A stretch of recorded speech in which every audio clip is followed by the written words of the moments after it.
নদিয়া জুড়ে মতুয়া সম্প্রদায়ের মানুষ উৎসবে মেতে উঠেছেন সংশোধিত নাগরিকত্ব আইন চালু হওয়ায়।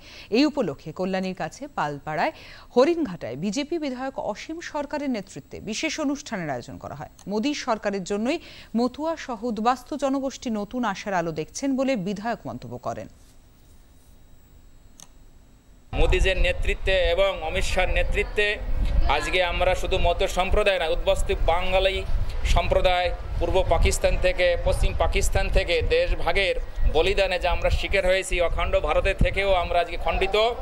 তাই দীর্ঘদিন কংগ্রেস আমাদের লাঞ্ছিত বঞ্চিত বঞ্চিত করে রেখেছে, আর তৃণমূল কংগ্রেস আমাদেরকেও বঞ্চিত করে রেখেছে।